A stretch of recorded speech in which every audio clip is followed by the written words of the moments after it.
ঝিনাইদহের সুজন কুমার বিশ্বাস ১৬ বছর যাবৎ বিনা পয়সায় নৌকা পারাপার করে আসছেন।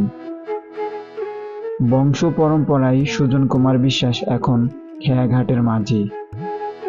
ইচ্ছে ছিল লেখাপড়া করে দেশের জন্য কিছু করবেন, কিন্তু দারিদ্রতা যেন গ্রাস করে নিয়েছিল সুজন কুমার বিশ্বাসকে। তাই আজ বিনা পয়সায় স্কুল ছাত্রছাত্রীদের পারাপার করেন। সুজন কুমার বিশ্বাস করেন, যে জাতি যত শিক্ষিত সে জাতি তত উন্নত। গ্রামীণ সবাই মিলে স্কুল তৈরি করে ধরো নিজেরাই সবকিছু বুঝলেন। এই যে তাছাড়া এখানে যে আমার আপনি বাপ করে গেছে ভাড়া নিয়ে নেই, আমরা ভাড়া নিই না।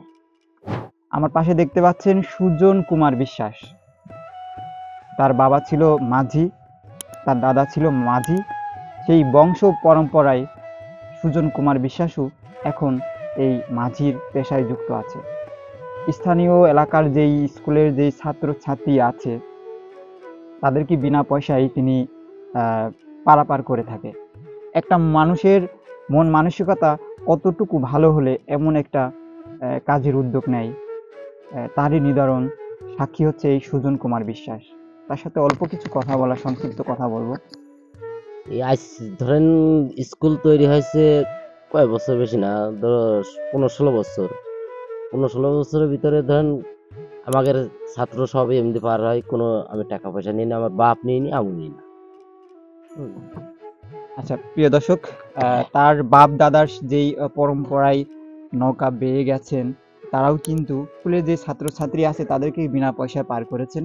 সেই সূত্র ধরে সুজন কুমার বিশ্বাস তাদের এলাকার ছাত্রছাত্রীদের উন্নয়নের কার্যে বিনা পয়সায় কিন্তু এই বিল পারাপার করে থাকে।